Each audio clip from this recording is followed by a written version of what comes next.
जय हिंद दोस्तों, मैं हूं प्रभात। पीसी शिक्षा के मंच पे आप तमाम अभ्यर्थियों का हार्दिक अभिनंदन है।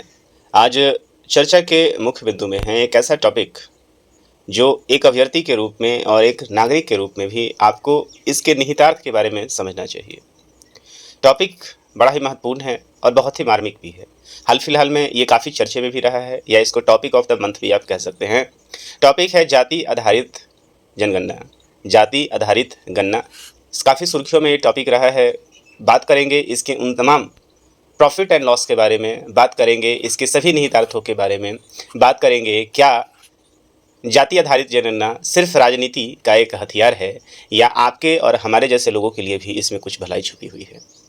हमारा ये पूरा का पूरा सेशन दैनिक जागरण में आए हुए सभी एडिटोरियल पे बेस्ड है। सेशन में आगे बढ़ने के पहले इस बात का मैं डिस्क्लेमर आपको देने जा रहा हूँ कि मैं ना तो किसी राजनीतिक पार्टी से हूँ, ना ही हमारा कोई राजनीति इंटरेस्ट है। हम सभी यहाँ पे अभ्यर्थी हैं और सभी टॉपिक को हम सभी यहाँ पे अभ्यर्थी के रूप में ही देखने जा रहे हैं। दूसरी चीज़, यहाँ सारे के सारे टॉपिक आपके परीक्षा के दृष्टिकोण से आपके समक्ष लाए जा रहे हैं। आगे बढ़ने से पहले एक बार फिर से आप सभी को याद करा दें कि यदि सेशन में आप नए हैं, आपने चैनल को सब्सक्राइब नहीं किया है, तो चैनल को निश्चित रूप से सब्सक्राइब कर लें ताकि आपको समय पे नोटिफिकेशन मिलता रहे और ऐसे इंटरेस्टिंग टॉपिकों के साथ आप अपने करंट अफेयर्स को भी लगातार अपडेट कर पाएँ। आइए चलते हैं सेशन में आगे, बात करते हैं अपने इस पूरे टॉपिक की। आज बात होगी जनगणना की, और जनगणना में भी बात करेंगे आज हम लोग किस चीज़ की, जातिगत जनगणना की हम बात करने जा रहे हैं, जो हाल फिलहाल में ही आप देखिएगा कि एक जिन की तरह निकल कर आ गया है। बात करेंगे इसके इतिहास की, आखिर इसका इतिहास क्या रहा है और अचानक से ऐसा क्या हो गया है कि सत्तारूढ़ जो दल है वो इसको निकाल कर सामने ले आई है। क्या इसके लिए बिहार टारगेट तो नहीं है? बिहार का इलेक्शन अभी सामने आने वाला है और बिहार की राजनीति हमेशा से ही जाति आधारित राजनीति रही है। क्या एक बार फिर से समाज में बंटवारे का दौर तो नहीं चलने जा रहा है? क्या एक बार फिर से आरक्षण की आग तो नहीं लगने जा रही है? इस जनगणना से आपको और हमें क्या फ़ायदा होने वाला है? क्या इससे कोई कल्याण की योजनाएं शुरू होने वाली है? इन तमाम तरह के प्रश्नों का हम लोग विचार ढूंढने जा रहे हैं, इसका उत्तर ढूंढने जा रहे हैं अपने इस सेशन के माध्यम से, जिस सेशन में हम लोग चर्चा करने जा रहे हैं जनगणना के आखिर निहितार्थ क्या हैं।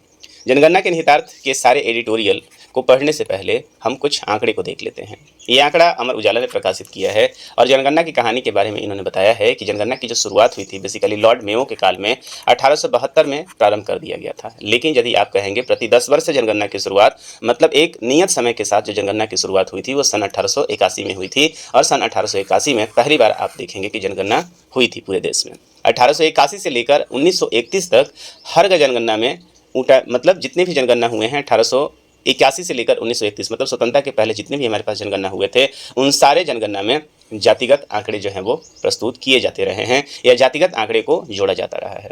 उसके बाद आप देखेंगे आज़ादी के बाद सिर्फ SC ST की ही जातिगत जनगणना होती है। उसके अलावा आप देखेंगे जाति आधारित जनगणना जो है प्रकाशित नहीं किए गए हैं। इस बात को आपको ध्यान दें, मैं यहाँ प्रकाशन की बात कर रहा हूँ।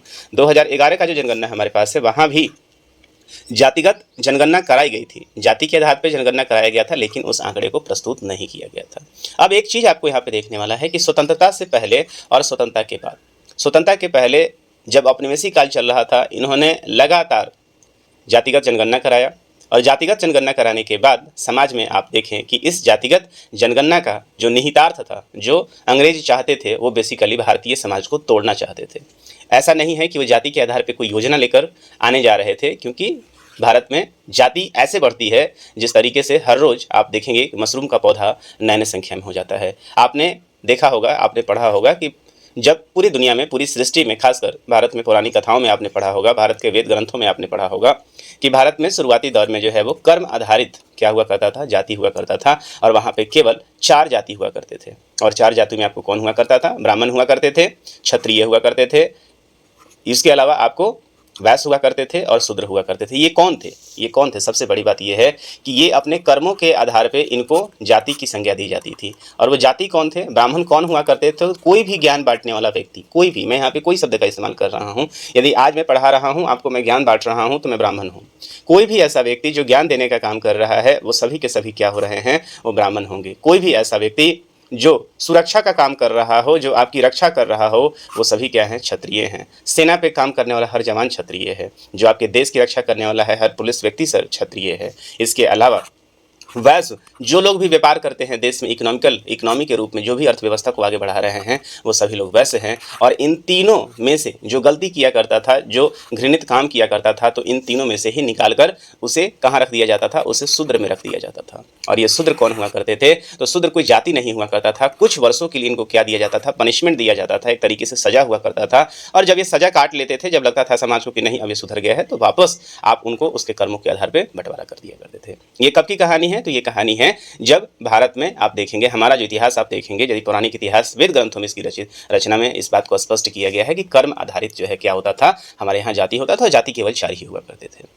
आगे बढ़ते हैं। यहाँ से आगे हमने देखा कि ये कर्म आधारित जो ब्राह्मण हो गए और उन ब्राह्मण में से कोई किसी ने यदि कुछ गलतियाँ कर दी, कोई समाज में ऐसा घृणित काम कर दिया, उसे जब शूद्र होना पड़ रहा था, तो यहाँ पे आप देखेंगे कि बहुत बड़ी गलती हुई और समाज जो है वो कर्म के आधार पर ना होकर जन्म के आधार पर बैठ गया। और जन्म के आधार पर यहाँ पे जो हमारा सनातन समाज है, जो हिंदू समाज है, यहाँ पे एक नई जाति का उद्भव हो गया। और वो जाति क्या बन गया? अब ये जन्म आधारित जाति बन गया। और जन्म आधारित जाति जो है वो कैसे बना? तो जाति तो यहाँ पे आपने देखा मुख्य रूप से 4 ही थे, लेकिन सब कास्ट होते होते 2011 के आंकड़ों के अनुसार यदि आप देखेंगे तो भारत में 46 लाख जातियाँ और उपजाति हैं। Could you believe? 46 लाख। ये जातियाँ क्या डेली स्तर पे बढ़ जा रही हैं क्या? आपको इस बात को समझना होगा। ये जो जाति है ये क्या डेली स्तर पे बढ़ जाता है क्या? डेली कोई नई नई जातियों का जन्म हो जाता है क्या? इस बात को आपको समझना होगा। दूसरी चीज़, हाल फिलहाल में आपने एक स्टेटमेंट सुना होगा प्रधानमंत्री का। प्रधानमंत्री ने हाल फिलहाल में अपने एक स्टेटमेंट में कहा था, बजट में भी कहा था कि देश में हमारे लिए जाति कितने हैं? तो हमारे लिए जाति जो है वो युवा है। जाति कौन सी? हमारे लिए नारी है। जाति हमारे लिए किसान है। जाति हमारे लिए गरीबी है। तो केवल 4 तरह की जाति ही हमारे लिए है। लेकिन अब ऐसा क्या ज़रूरत पड़ गया कि जातिवाद जनगणना, जो सत्तारूढ़ पार्टी आज तक हमेशा ही आप देखेंगे कि जातिगत जनगणना से अपने आप को दरकिनार कहती थी और ये कहती थी कि नहीं इससे समाज का बंटवारा हो जाएगा, आखिर ऐसा क्या हुआ कि देश में जातिगत जनगणना का लहर शुरू हो गया? इन तमाम प्रश्नों का आइए समझते हैं उत्तर, और तर्क की कसौटी पे आपके समक्ष ये बात रख रहे हैं कि क्या ये आपके लिए बेनिफिशियल हो रहा है, हमारे लिए बेनिफिशियल होने जा रहा है, या हम सबों को बेवकूफ़ बनाने का एक काम किया जा रहा है, या इसी के आधार पे कोई एक नया मुद्दा उठाने का काम किया जा रहा है। आइए समझते हैं उन सारे तर्कों के आधार पे। और हम रेफरेंस लेंगे यहाँ पे दैनिक जागरण के संपादकीय में छपे हुए उन तमाम शिक्षाविदों की, उन तमाम ऐसे शिक्षा के हस्तियों की जिन्होंने इसके ऊपर लगातार कंटेंट लिखा है और आपको और हमको समझाने का प्रयास किया है। एक नागरिक होने के नाते आपको इस बात को समझना होगा कि आज विकास का दौर है, आज आगे बढ़ने का दौर है, और आज जाति जैसे चीज़ों में यदि आप फंसते हैं तो निश्चित रूप से आप अपने विकास को बाधित करने जा रहे हैं। आइए चलते हैं हम अपने, क्या इसे एक बांटो और राज करो की नीति का हिस्सा नहीं समझा जाना चाहिए? आइए समझते हैं। तो इसके ऊपर एक आर्टिकल लिखा हुआ है, आप देखेंगे कि दैनिक जागरण में आप देखेंगे ये अप्रैल महीने में इस आर्टिकल को लिखा गया था। आप ही जाएंगे तो वहाँ पे देख लेंगे। अप्रैल से मई का मैंने संदर्भ लिया है, एक कंपाइलेशन लिया है और वहाँ से मैं ये आर्टिकल आपके लिए लेकर आया हूँ, क्योंकि ये परीक्षा के दृष्टिकोण से काफ़ी महत्वपूर्ण है। ये यूपीएससी का यदि आप एग्जाम दे रहे हैं तो वहाँ मेंस में सामाजिक क्षेत्र से आपके लिए जुड़ेगा। यदि आप बीपीएससी का एग्जाम देने जा रहे हैं या अन्य पीसीएस लेवल का एग्जाम देने जा रहे हैं तो ये आपके लिए पॉलिटी का भी एक चैप्टर जो है वो जुड़ता है। पॉलिटी के खंड से भी आप इसको जोड़कर देख सकते हैं। आइए समझते हैं। जो हमारे माधवेंद्र कुमार हैं, ये एक प्रसिद्ध जो हैं वो लेखक हैं और इन्होंने जागरण.com के माध्यम से इन्होंने इस लेख को लिखा है। क्या लिखा है आइए समझते हैं। जातिवार जनगणना को सामाजिक न्याय के लिए आवश्यक माना जा रहा है। देखिए इन्होंने स्पष्ट शब्दों में कहा कि जातिवार जो जनगणना है उसको सामाजिक न्याय के लिए आवश्यक माना जा रहा है। आज की डेट में यह तर्क दिया जा रहा है कि जाति आधारित आंकड़े 100 वर्ष पुराने हो चले हैं और इस कारण नए आंकड़ों की जरूरत है। 100 वर्ष पुराने क्यों हो चले हैं? क्योंकि अंतिम जो जातिगत जनगणना हुई थी वो सन 1931 में हुई थी, 1931 में हुआ था, जो कि स्वतंत्रता के पहले हुआ था, या यूं कहें कि औपनिवेशिक काल में हुआ था। और औपनिवेशिक काल में जातिगत जनगणना क्यों होती थी इसको आप अच्छी तरह समझते हैं। तो जनसंख्या के अनुपात में इस कारण नए आंकड़ों की जरूरत है ताकि जनसंख्या के अनुपात में पिछड़ी जातियों को आरक्षण दिया जा सके और इसके उत्थान के लिए प्रभावी नीतियां बनाई जा सके। अब यहाँ पे एक सबसे बड़ा प्रश्न ये है कि क्या जाति ऐसी चीज़ है जो हर रोज नई जाति बन जाती है? 4 जातियों से शुरू हुआ ये इतिहास आज 46 लाख पे पहुंच चुका है। तो क्या आप 46 लाख के आधार पर आरक्षण को बांटने जा रहे हैं? परंतु केवल जातियां गिन लेने से यह संभव हो जाएगा क्या? प्रश्न यहाँ पे ये है। इस दिशा में सबसे बड़ी बाधा तो जातियों की आंतरिक संरचना का असमान होना है। पिछड़ी जातियों के अंदर ही सामाजिक विभेद है और कुछ जातियों की आर्थिक राजनीतिक भागीदारी अन्य की तुलना में अत्यधिक है। यह विभेद जातियों के अंदर भी है और कुछ ही परिवार ऐसे हैं जो जाति के आधार पर राजनीति कर रहे हैं। आप समझते जाइए यहाँ पे। अब जरा देखिए आरक्षण का उपवर्गीकरण। आपको याद आ रहा होगा हाल फिलहाल में एक सुप्रीम कोर्ट ने, आपने देखा होगा कि एक डिसीजन दिया था। सुप्रीम कोर्ट ने राज्यों को निर्देश दिया था कि जो ओबीसी है, ओबीसी की तरह एससी और एसटी में भी आप क्या करें, आप उपवर्गीकरण करें। अभी तक किसी भी राज्य ने, एक राज्य को छोड़कर, एक दो राज्यों को छोड़कर किसी भी राज्य ने इसके ऊपर हाथ नहीं रखा है। किसी भी राज्य ने इसके ऊपर, अभी हाल फिलहाल में आप देखेंगे कि आंध्र प्रदेश ने इसके ऊपर कुछ काम करने का प्रयास किया है, बाकी किसी राज्य ने इसके ऊपर हाथ तक नहीं डाला है। तो वर्गीकरण में आप देख सकते हैं कि यहाँ कहा गया है कि देखा गया है अनुसूचित जाति को मिलने वाले आरक्षण का लाभ इस श्रेणी में शामिल है कि कुछ जातियों को अधिक मिला है, जबकि कई जातियों को इसका लाभ बहुत कम मिला है। ऐसे में इस आरक्षण व्यवस्था में उपवर्गीकरण की बात भी हुई है। उच्चतम न्यायालय में हाल ही में जाति के उपवर्गीकरण के पक्ष में निर्णय दिया था, लेकिन यह भी देखने में आ रहा है कि राज्य सरकारें इसे लागू करने की दिशा में दिलचस्पी नहीं दिखा रहे हैं। अब आप समझते रहिए, इसे अब तक केवल हरियाणा और तेलंगाना में ही लागू किया जा सका है। तो केवल 2 ऐसे राज्य हैं जहां पे आप देखेंगे कि इससे संबंधित सुप्रीम कोर्ट के गाइडलाइन का पालन किया गया है। इसका बड़ा कारण यह है कि कई राज्यों में अनुसूचित जाति के अंतर्गत आने वाली वे जातियां जिनका सामाजिक, राजनीतिक और आर्थिक उन्नयन हुआ है, वे संख्या बल में बहुत अधिक हैं और चुनाव के समय किसी उम्मीदवार विशेष को जिताने में निर्णायक भूमिका निभाते हैं।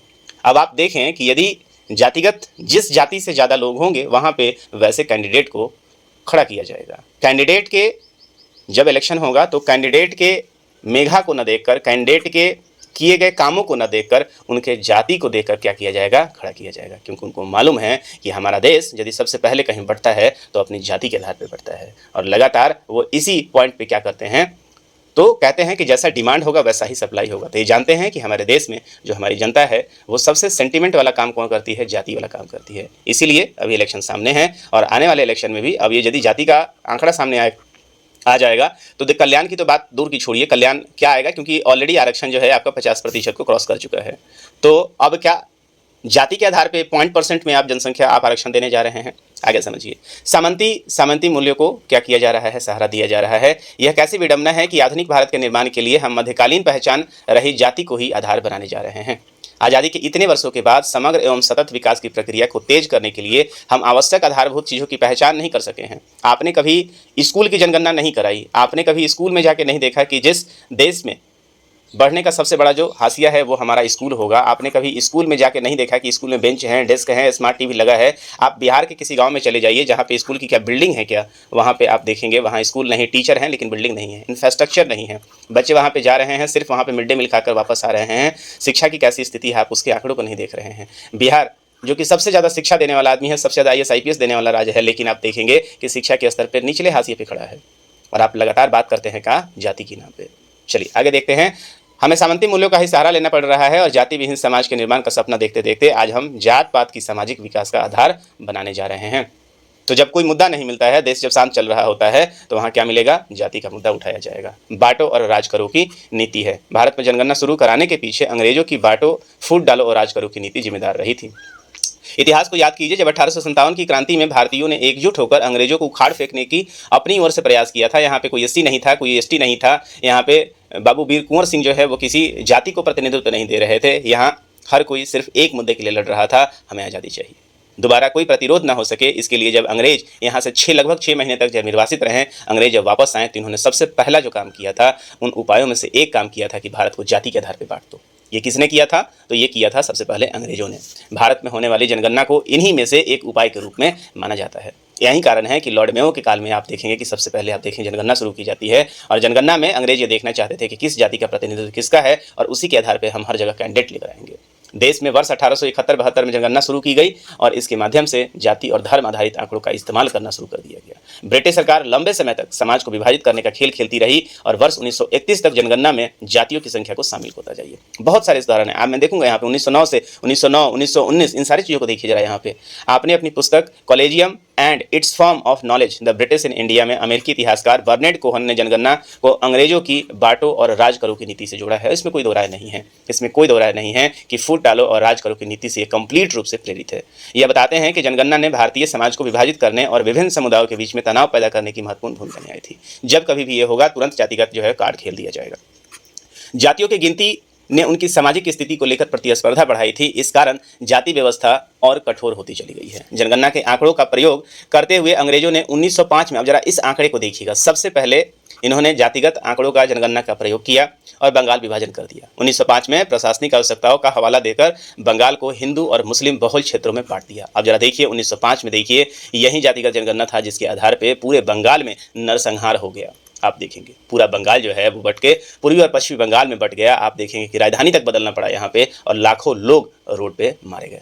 इसके 4 साल के तुरंत बाद आप देखेंगे 1905 में आप देखिए बंगाल विभाजन होता है और 1909 में आप देखें तो इसको मार्ले मिंटो सुधार अधिनियम के नाम से जानते हैं, जहां पे जनगणना के आंकड़े के आधार पे ही मुसलमान के लिए पृथक निर्वाचन क्षेत्र बना दिया गया। अभी आप देखिए केवल हिंदू मुसलमान ही किया जा रहा है और हिंदू और मुस्लिम को ही लड़ाने का प्रयास किया जा रहा है और मुस्लिमों के दिमाग में ये भर दिया गया कि आपके लिए हम क्या कर रहे हैं, अलग से निर्वाचक क्षेत्र बना दिए। सबसे पहले इसी जातिगत जनगणना के आधार पर देश में सांप्रदायिकता की आग लगाई गई थी और वह आग इतनी सबल रही कि भारत का बंटवारा करके मानी।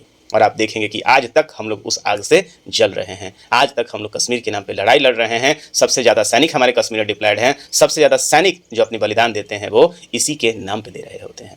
इस व्यवस्था में केवल मुसलमान ही चुनाव में खड़े हो सकते थे और मतदान कर सकते थे। 1919 में मॉन्टेग्यू चेम्सफोर्ड सुधार अधिनियम के जरिए अब हिंदू समाज, अब पहले इन्होंने पूरी जाति को क्या किया, 2 भागों में बांट दिया। जो मेजोरिटी में थे, एक तरफ हो गए हिंदू, एक तरफ हो गए मुस्लिम। अब इससे भी इनको लगा कि नहीं, काम नहीं चल रहा है, हिंदुओं में जो है वो ज़्यादा एकता हो रही है, तो इन्होंने क्या किया, अब हिंदुओं को भी आगे कई भागों में बांट दिया। और 1919 का जब सुधार अधिनियम आता है तो सिखों को भी पृथक निर्वाचन क्षेत्र का लाभ कर दिया। मतलब यहाँ इन्होंने क्या किया कि हिंदुओं के एकता को भी इन्होंने तोड़ दिया और इसे जो सिख जो सबसे ज़्यादा वहाँ पे आप देखेंगे कि सबल हुआ करते थे, लड़ाई के लिए आते थे, उनको उन्होंने वहाँ से कुछ सीट के नाम पे क्या कर दिया, उन दोनों में क्या कर दिया, आप देखेंगे कि तोड़ प्रस्तुत कर दिया, उन दोनों के बीच में विभाजन कर दिया। अंग्रेज दलितों को भी पृथक निर्वाचन के क्षेत्र में लाभ देकर इन्हें हिंदू समाज से अलग करना चाहते थे। अब इन्होंने देखा कि नहीं, अभी एक बहुत बड़ा हिस्सा बना हुआ है, तो इन्होंने क्या कर दिया, इन्होंने अब दलित के नाम पे तोड़ना शुरू कर दिया। लेकिन गांधी जी इस बात को समझ रहे थे और गांधी जी ने अंग्रेजों की इस नीति को विफल कर दिया। गांधी जी भूख हड़ताल पर बैठ गए। गोलमेज का तीनों सम्मेलन आप देखेंगे 1930, 1931 और 1932 तीनों का जो सम्मेलन था सिर्फ इसी मुद्दे को लेकर विफल होता रहा।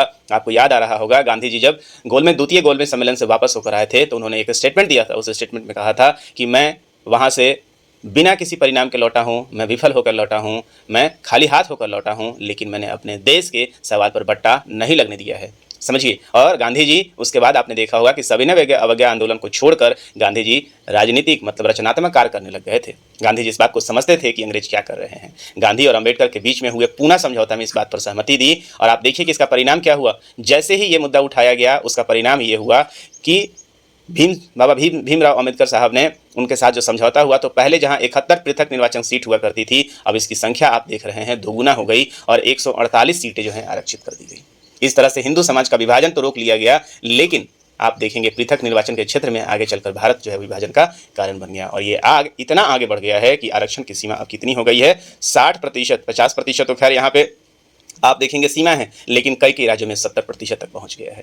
कहने को तो जनगणना प्रशासनिक उद्देश्यों के लिए शुरू की गई थी, लेकिन इसका छुपा हुआ लक्ष्य प्रशासनिक नियंत्रण के जरिए समाज को विभाजित करना था, ताकि सरकार के खिलाफ फिर से कोई एकजुट न हो, इसका ध्यान रखना होगा। आप ये पूरे स्टेटमेंट में जो इन्होंने माधवेंद्र कुमार जी ने लिखा है, यहाँ पे स्पष्ट रूप से यदि आप इसका निहितार्थ निकालेंगे तो यह स्पष्ट रूप से बता रहा है कि आज तक इतिहास में जब जब जातिगत की बात कही गई है उसका सिर्फ एक उद्देश्य रहा है, वो उद्देश्य रहा है आपके समाज को बांटना।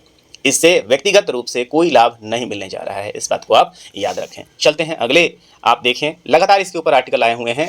एक आर्टिकल को लिखा है डॉक्टर M.K. वर्मा जी ने और उन्होंने, आप देखेंगे कि आप यहाँ पे देख सकते हैं, लेखक राजनीतिक विश्लेषक एवं centre for the study of society and politics के निदेशक हैं। response@jagrant.com में आप जाकर इसको देख सकते हैं। कहने का मतलब यहाँ पे ये है, मेरा पर्सनल यहाँ पे कोई एजेंडा नहीं है, मैं आपको इस सेशन के माध्यम से सिर्फ ये बताने का प्रयास कर रहा हूँ कि आखिर ये हो क्या रहा है। आइए समझते हैं। मोदी मंत्रिमंडल ने जातिगत जनगणना कराने का अप्रत्याशित निर्णय ले लिया है। ये तब का है जब हाल फिलहाल में सत्तारूढ़ दल अर्थात एनडीए ने हाल फिलहाल में अचानक से एक सरप्राइज दिया कि हम क्या कराने जा रहे हैं, जातिगत जनगणना कराने जा रहे हैं। और इसके जैसे ही ये डिसीजन आता है, भारत के सभी राजनीतिक दल में, जो कि खासकर विपक्षी दल में हैं, वो सभी अब क्रेडिट लेने पहुंच जाते हैं कि ये मेरे दबाव के कारण जो है वो आया है।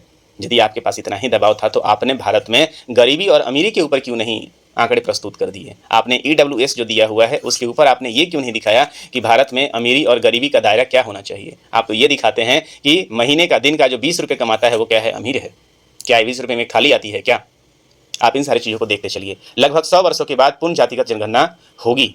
अभी तक देखिए 2011 का आंकड़ा जो है वो पेंडिंग है। अभी तक जितने हमारे कार्यक्रम हुए जा रहे हैं वो सब क्या हो रहे हैं 2011 के आस से। सरकार आती है 2014 में, आज हो चुका है 2025, 10 साल से ज़्यादा बीत चुके हैं, लेकिन आज तक आपका जो जनगणना है वो नहीं हुआ है। अभी राजनीति ही चल रहा है। इसके ऊपर आपने नारी बिल ला दिया, लेकिन कहा कि उसको 2029 से लाएंगे। जल्दी आइए देखते हैं।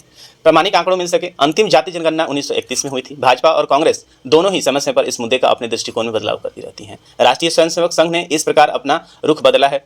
अब विपक्षी दल में जाति जनगणना के निर्णय का श्रेय लेने का होड़ मच चुका है। मोदी ने यह फैसला लिया है कि जब विपक्षी दलों को इसकी बिल्कुल उम्मीद नहीं थी, सबका ध्यान पहलगांव आतंकी हमले पर था, विपक्ष मोदी सरकार के साथ खड़ा हुआ था। इस निर्णय को बिहार के आगामी चुनाव से जोड़कर देखा जा रहा है, जहां तेजस्वी यादव और राहुल गांधी जातिगत जनगणना को अपना प्रमुख चुनावी एजेंडा बनाकर मोदी नीतीश को शिकस्त देने में लगे हुए हैं। अब आप देखिए कि अभी पूरा देश जो है, अभी तो जैसे ही ये जनगणना निकला उसके बीच में पहलगांव अटैक हो गया, पूरे देश का जो अभी ध्यान है वो भारत और पाकिस्तान के ऊपर चला गया। इसी के बीच में धीरे धीरे ही अब बिहार जो है वो इलेक्शन की तरफ बढ़ रहा है, और बिहार में इलेक्शन हो और जाति का नाम नहीं हो, ऐसा हो ही नहीं सकता है। अभी आपने देखा कि बिहार में अपनी तरफ से बिहार जातिगत जनगणना को लागू करने वाला या आंकड़े प्रस्तुत करने वाला क्या है, पहला राज्य बन गया था। और इसने आंकड़े को प्रस्तुत करते हुए अपने आरक्षण की सीमा को, जो पहले 59 के अराउंड हुआ करता था, उसको बढ़ाकर 69 और 70% के आसपास इन्होंने अपने आरक्षण की सीमा को बढ़ा दिया। भला हो उस हाईकोर्ट का जिसने इस चीज़ को टर्न डाउन कर दिया कि अभी आप इसको लागू नहीं कर सकते हैं। कारण यह है कि सबसे पहले ये मुद्दा जो है आपका है ही नहीं। आगे देखते चलिए। ब्रिटिश काल में जब 1881 से 1931 के बीच में जातिगत जनगणना हुई थी तो इसे बंद किया गया। आप देखें कि जनगणना हुई तो उसे बंद क्यों किया गया, और अब करीब 100 वर्षों के बाद पुनः शुरू क्यों किया जा रहा है। 1941 में भी जातिगत जनगणना हुआ था। स्वतंत्रता के बाद 1951 से लेकर 2011 तक आंशिक जाति जनगणना होती रही है, जिसमें अनुसूचित जातियों और जातियों की जनगणना की गई है। 1948 के जनगणना कमिश्नर MWS विट्स ने जाति जनगणना को खर्चीला, समय खपाऊ, सामाजिक विद्वेष पैदा करने वाला और डॉक्टर अंबेडकर के जाति विहीन समाज के मार्ग में अवरोध बताया था। अब आप देखिए, जिस डॉक्टर अंबेडकर का नाम लेकर आप ये कहते हैं कि आरक्षण उन्होंने शुरू करवा दिया, वस्तुतः उनकी जो डॉक्ट्रिन थी, उन डॉक्ट्रिन में उन्होंने कहा था कि देश में कोई जाति होनी ही नहीं चाहिए। खासकर प्रधानमंत्री खुद उन्होंने स्टेटमेंट दिया कि देश में तो साहब 5 ही जातियां हैं, और उन्होंने स्पष्ट किया था कि है जाति जो है वो युवा है, जाति नारी है, जाति किसान है, जाति जो है वो विद्यार्थी है। तो फिर इसकी ज़रूरत क्या है, आप इस बात को समझें। जाति जनगणना से दलित आदिवासियों में कोई फर्क नहीं है, क्योंकि उनकी जनगणना तो बराबर होती रही है। लेकिन अन्य पिछड़ा वर्ग, जिसको हम लोग OBC को लगता है कि अब उसे इसका लाभ होगा, पर किसी को नहीं पता कि ऐसा कैसे होगा। क्या जातिगत जनगणना केवल एक चुनावी दांव पेच का खेल रह गया है? कल तक स्वतंत्रता के बाद आप देखेंगे कि कांग्रेस का एक लंबे समय तक शासन रहा। पूरे अपने 70 वर्षों के कार्यकाल में से आप देखेंगे कि लगभग 50 वर्षों का जो कार्यकाल है उसके दौरान कोई जातिगत जनगणना नहीं कराई गई थी। आज वहीं विपक्ष जो है वो जातिगत जनगणना कराने पे तुला हुआ है। कारण बिहार का इलेक्शन सामने है। अब आप देखें, चूंकि वहाँ पे आज के डेट में बिहार में तो कोई मुद्दा है नहीं, बिहार में विकास कोई मुद्दा नहीं है, बिहार के नेता कभी विकास की बात करेंगे नहीं, बिहार के नेता कभी शिक्षा की बात नहीं करेंगे, बिहार के नेता कभी इस बात की बात नहीं करेंगे कि बिहार से सबसे ज़्यादा IAS निकलने वाले लोग कैसे शिक्षा के क्षेत्र में सबसे गरीब राज्य है, कैसे सबसे अशिक्षित राज्य है, इसकी बात नहीं करेंगे। ये इसकी बात नहीं करेंगे कि बिहार में आप देखेंगे कि शिक्षा में स्कूलों का क्या हाल है। जहाँ केरल अपने राज्य में पहला रोबोटिक्स स्कूल खोलने जा रहा है, वहीं बिहार में अभी मिड डे मील की बात चल रही है। आप समझ सकते हैं कि यहाँ पे जनता को गुमराह करने का कितना बड़ा खेल चल रहा है। इतनी तेजी से तो शायद लिजार्ड, मतलब जिसको छिपकली कहते हैं, वो अपना रंग नहीं बदलती है, जितनी तेजी से यहाँ पे राजनीतिक दल के नेता अपना रंग और पार्टी बदल लेते हैं और अपना मुद्दा बदल लेते हैं। भारत में जब इलेक्शन होता है तो कभी यहाँ पे पर्यावरण की बात नहीं होती है, कभी ये बात नहीं होती है कि ग्लोबल वार्मिंग यहाँ पे आ रहा है, उसका जो है वो आंकड़ा कैसे देगी सरकार, उस पर कैसे अंकुश लगाएगी। कभी यहाँ पे प्रदूषण की बात नहीं होगी, प्रदूषण हमारे यहाँ कैसे होगा। आप SDG गोल में सबसे पुराने हैं, लोकतंत्र में 41 नंबर पे हैं। आप देखेंगे कि खुशहाली के सूचकांक में आप दुनिया के सबसे पिछले देश में आते हैं, 126। वहाँ तो आप तर्क देते हैं कि हमें दुनिया की सबसे बड़ी जनसंख्या है।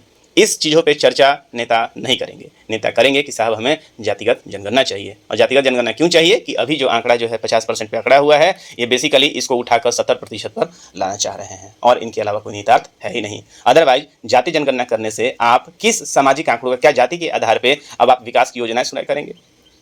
आपने कितने लोग आज देश में लगातार जो है आंकड़े आ रहे हैं कि देश से गरीबी से लोग दूर हो गए, कितना रोजगार, आप बेरोजगारी के आंकड़े क्यों नहीं जारी कर दे रहे हैं? इन सारी चीज़ों पे सरकार मौन रहेगी, इन सारी चीज़ों पे सरकार जो है वो चुप रहेगी। सरकारी आप देखेंगे आंकड़े देखेंगे, जो सबसे ज़्यादा आप देखेंगे कि वैकेंसी कवर किया करता था, वैकेंसी जो है वो डिफेंस कवर किया करता था। आज डिफेंस से भी वैकेंसी को क्या कर दिया गया है, कम कर दिया गया है। पूरे देश में सरकारी नौकरी जो है वो कम होती चली जा रही है, जनसंख्या बढ़ता जा रहा है, और उस बचे हुए जो वैकेंसी है उस वैकेंसी में भी आप जाति के आधार पर क्या करेंगे, सैंक्शंस लगा देंगे। कहाँ जाएंगे? बाकी लोग जो बचे यहाँ पे, जो आउट ऑफ सवर्ण, इसका मतलब ये है कि जाति के आधार पे जो है जनगणना यदि आप करा रहे हैं तो इसका मतलब बाकी के लोग जो इस जिनकी जनसंख्या कम होगी, जिनकी जनसंख्या लगभग अब यहाँ पे यदि सवर्ण कम बचे हुए होंगे तो क्या वो सरकारी नौकरी करेंगे ही नहीं? क्योंकि जब सीट ही नहीं रहेगी तो करेंगे कहाँ से? इस बात को आपको ध्यान देना चाहिए। पूर्व प्रधानमंत्री मनमोहन सिंह ने 2011 में एक सामाजिक आर्थिक सर्वेक्षण कराया था, लेकिन उसके जातिगत आंकड़े प्रकाशित नहीं किए गए थे। जरा आप देखें, तब गृह मंत्री चिदम्बरम ने जाति जनगणना न कराने के कई कारण बताए थे, जैसे केंद्र और राज्यों को अलग अलग ओबीसी सूचियों का होना, कई राज्यों में ओबीसी सूचियों न होना, कई जातियों में एससी और ओबीसी दोनों का होना, मतलब तमाम तरह के उन्होंने इसका रीजन दिया था। और यहाँ पे आप देखेंगे कि इसके लिए 2011 की जनगणना से पता चला था कि देश में लगभग 46 लाख जातियां हैं। इस बात को आप समझें, देश में लगभग 46 लाख जाति और उपजातियां हैं। अब 46 लाख जाति और उपजातियों को यदि आप जान लेंगे तो इस जानने से आप करने के वाले हैं? प्रश्न ये है कि आपका एजेंडा क्या है, आप इसके आधार पर किस तरीके से समाज का विकास करने जा रहे हैं। 46 लाख जाति उपजाति है और आपको इस बात को याद करना होगा कि जाति क्या हर रोज बन जाती है क्या? इस बात को भी आपको देखना होगा। क्या मुस्लिमों ईसाइयों को भी जाति जनगणना के दायरे में लाया जाएगा? इस बात को ध्यान देना पड़ेगा। अब यहाँ पे देखें आप अस्तित्व, अब यहाँ पे आप देखें मुस्लिम में भी, अब मुस्लिम में तत्काल हम लोग जातियों के बारे में बहुत ज़्यादा जिक्र नहीं करते हैं, लेकिन वस्तुतः आप देखेंगे कि मुस्लिम नेता जातियों का अस्तित्व नकारे पर सच्चर समिति ने कहा था कि अनुसार मुस्लिम अशरफ, अजलाफ और अर्जाल कही जाने वाली जातियों में भी बटे हुए हैं। आजकल पसमानदा मुस्लिम अपने हक की लड़ाई लड़ रहे हैं। ईसाइयों में भी दलित ईसाइयों की मांग की जा रही है। कहने का मतलब यह है कि ये जो जातिगत जनगणना सिर्फ हिंदू में नहीं हो रहा है, ये मुस्लिम में भी हो रहा है, ये ईसाई में भी हो रहा है। तो अब जो जनगणना है उसको और फ्रेगमेंटेड करके इन दोनों के बीच में भी सबकास्ट में ले जाया जाएगा। आगे चलते हैं। जातिगत जनगणना का सार्थक उपयोग हो, यहाँ भी पूरे आप देखेंगे कि आप जरा एक यहाँ पे स्टेटमेंट आप देखें कि जातिवार जनगणना की घोषणा के बाद आरक्षण की सीमा बढ़ाने की मांग और तेज होना तय है। होगा क्या? इस बात को याद रखिएगा। जातिवार जनगणना की घोषणा के बाद आरक्षण की सीमा बढ़ाने की मांग तेज होगी। राहुल गांधी ने ऐसी मांग फिर से कर दी है। आखिर कहाँ तक बढ़ेगी जातिगत आरक्षण की सीमा? वह 50% तक पहले ही पहुंच गई है और कुछ राज्यों ने तो इसे 60 से 70% तक कर दिया है। 10% ईडब्ल्यूएस का आरक्षण पहले ही किया जा चुका है। आरक्षण की व्यवस्था ऐसी हो कि वह मेघा की अनदेखी न पाए। मोस्ट इंपॉर्टेंट पॉइंट है। आपने जब आप एग्जाम देकर जा रहे होते हैं कि एक तरफ जहाँ पे कट ऑफ जो है वो जनरल का कट ऑफ मान लेते हैं 150 नंबर। हाल फिलहाल में आपने बिहार का एग्जाम देखा होगा, बीपीएससी का रिजल्ट जारी किया गया था। उस बीपीएससी के रिजल्ट में आपने नोटिस किया होगा कि एक तरफ जहाँ पे जो जनरल कट ऑफ गया था वो 113 के आसपास था। वहाँ पे आप देखेंगे कि नीचे का जो कट ऑफ आप देख रहे होइएगा कि ये कट ऑफ लगभग 90 के आसपास था, 90 के अराउंड, उससे भी कम 82 के आसपास था ऑलमोस्ट। तो आप देखें कि इतना बड़ा ह्यूज गैप। अब इस गैप के दायरे में आने के कारण प्रभावित कौन हो रहा है? एक सवर्ण जो कि 110 नंबर लेकर आया होगा वो भी बेचारा अब बाहर हो रहा है, जो कि अन्य के तुलना में 25% से ज़्यादा अंक लेकर आया है।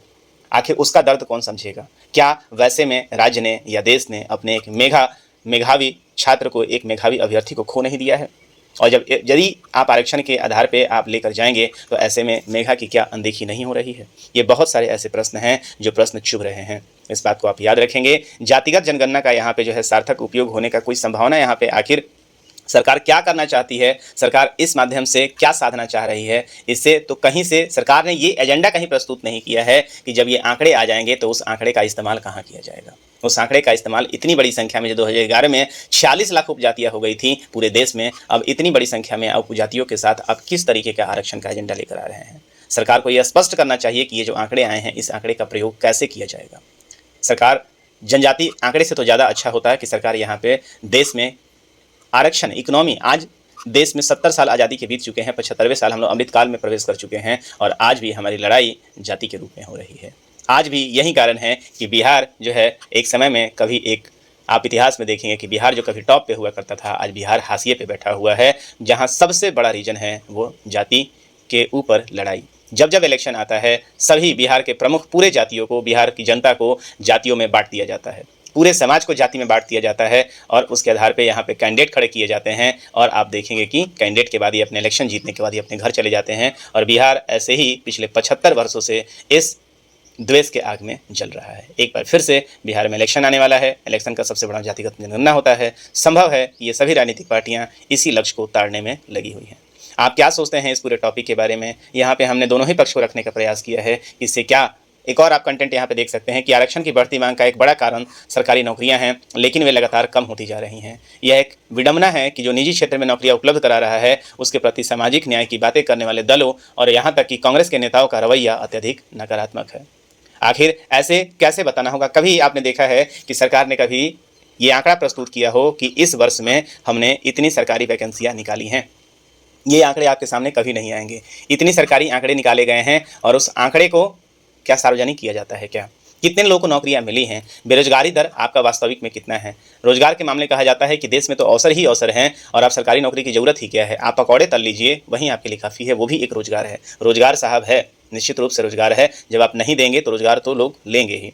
लेकिन क्या बचे हुए रोज़गार को भी जाति के नाम पे फिर से रीशेड्यूल कर देना, आरक्षण की सीमा को वापस बढ़ाकर 50% से 60% और 7% ले जाना, इसमें क्या एक अभ्यर्थी का भलाई होगा क्या? क्या वापस जो लोग सवर्ण हैं, अर्थात उनकी संख्या यदि ज़्यादा होगी और वो सिर्फ इस बात पे रख रहे हैं कि वो अभी अमीर ही होंगे, उनको क्या हाशिए पे नहीं धकेला जा रहा है? क्या वो समय नहीं आ चला है कि देश में इस जातिगत जनगणना से ज़्यादा अच्छा था कि आप स्कूलों पे ध्यान देते, आप कॉलेजों पे ध्यान देते, आप अपने यहाँ एसडीजी गोल के ऊपर बात करते, आप यहाँ पे अपने बेरोजगारी पे बात करते, आप यहाँ पे पर्यावरण पे बात करते, आप ये बात करते कि स्कूल में हमारे क्या रोबोटिक्स लगाया जा सकता है, स्कूलों में क्या हमारे पास स्मार्ट क्लास लगाया जा सकता है। ऐसा करते तो देश का जो प्रयोगशाला है स्कूल, वो यहाँ पे मजबूत होता और देश लगातार जो है वो ग्रो कर रहा होता। आप शिक्षा को क्यों नहीं फ्री कर देते हैं? आप अच्छे-अच्छे स्कूल बनाकर अच्छे टीचरों को क्यों नहीं लाते हैं? इसकी चर्चा साहब यहाँ पे नहीं होगी, बात होगी किसकी? जातिगत जनगणना की। पूरे सेशन के बारे में आप क्या सोचते हैं, इस बात के बारे में बताइएगा। जातिगत जनगणना जो है वो आपके लिए सही है या नहीं है, इस बात में भी बताइएगा। तो आज के सेशन में इतना ही रखते हैं, मिलेंगे आपसे अगले सेशन में कुछ इंटरेस्टिंग टॉपिक के साथ। तब तक दीजिए हमें इजाज़त। जय हिंद,